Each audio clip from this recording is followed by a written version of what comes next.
राम भगवान की जन्मभूमि, please brother, Ram भगवान की जन्मभूमि ने बीजेपी को मैसेज दिया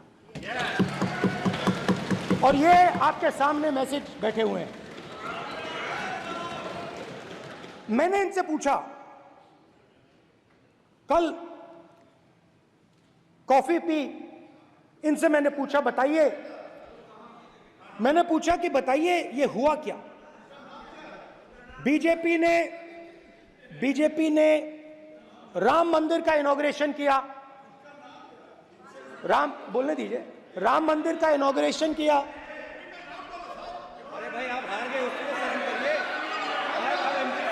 नाम बोलने की कोई जरूरत नहीं है, मैं भाषण दे रहा हूं, आप नहीं दे रहे हो। मुझे बोलना है जो बोलना है, मुझे नाम लेने की कोई जरूरत नहीं, मुझे जो बोलना है मैं बोलूंगा। तो अयोध्या ने मैसेज दिया और मैंने इनसे पूछा कि हुआ क्या, और इनका जवाब आया। मैंने उनसे पूछा कि आपको कब पता लगा कि आप अयोध्या में जीत रहे हो, और आपने कहा पहले दिन से मुझे पता था। सही बात। और मैंने कहा ये क्या हुआ, उन्होंने कहा राहुल जी अयोध्या में एयरपोर्ट बना,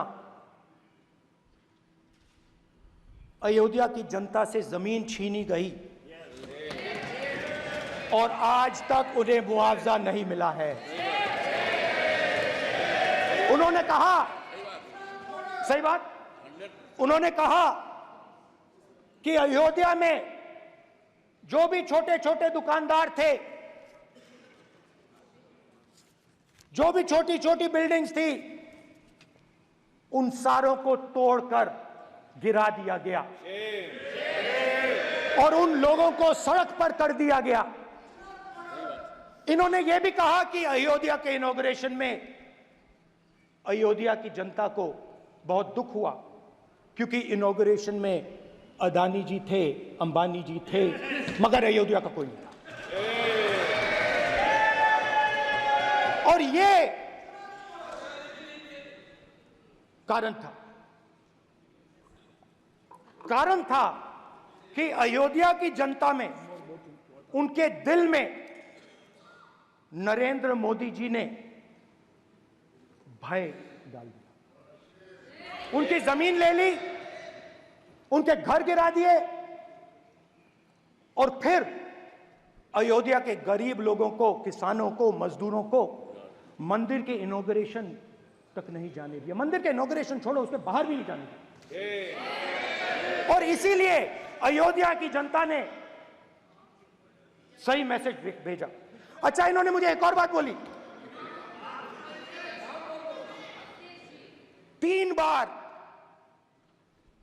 इन्होंने कहा कि 3 बार नरेंद्र मोदी ने टेस्ट किया, 2 बार क्या मैं अयोध्या से लड़ जाऊं,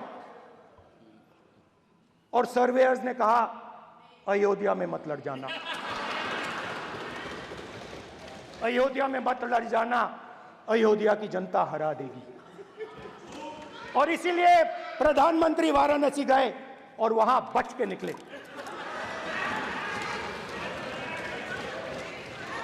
तो अयोध्या की जनता को डराया, पूरे देश को डरा दिया। मैं आपको बताता हूं, आज सुबह में आया,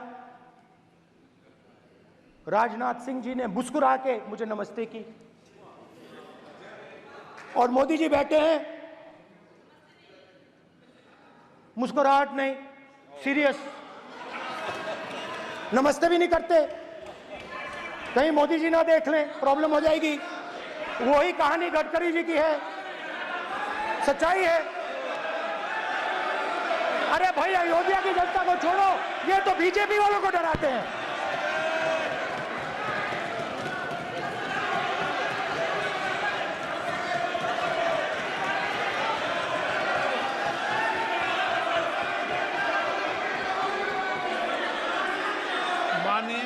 सर क्या है?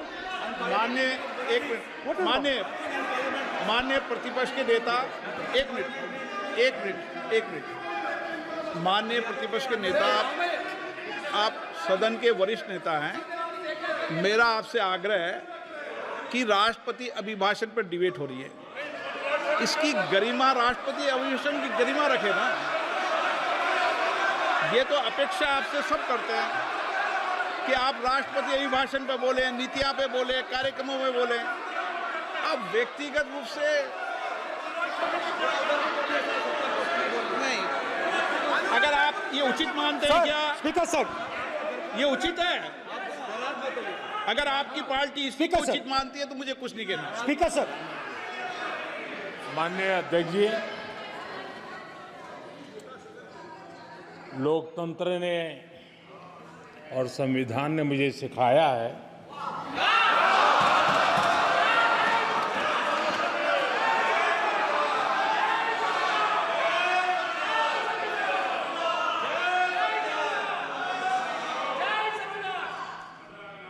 कि मुझे विपक्ष के नेता को गंभीरता से लेना चाहिए।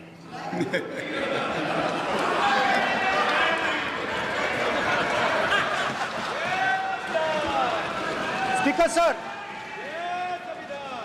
सर, आपने कहा कि डिबेट प्रेसिडेंट्स एड्रेस पे होनी चाहिए। ये जो मैंने किया है, अनुराग ठाकुर जी ने अयोध्या की बात की थी, अनुराग ठाकुर जी ने सनातन धर्म पर आक्रमण की बात की थी, इसीलिए मैंने ये किया है। मैं दिखाना चाहता हूं कि अयोध्या में क्या हुआ, अयोध्या की सच्चाई क्या थी। प्रेसिडेंट्स डिबेट में उन्होंने बात उठाई थी, मैंने बात बंद की है। प्रधानमंत्री जी को अच्छी लगी अयोध्या के बाद अच्छी लगी, डर फैलाया और ऑपोजिशन का रिस्पांस एक साथ मिलकर भारत जोड़ो यात्रा, सारे के सारे ऑपोजिशन, पूरा देश एक साथ मिलकर कन्याकुमारी से कश्मीर तक चला।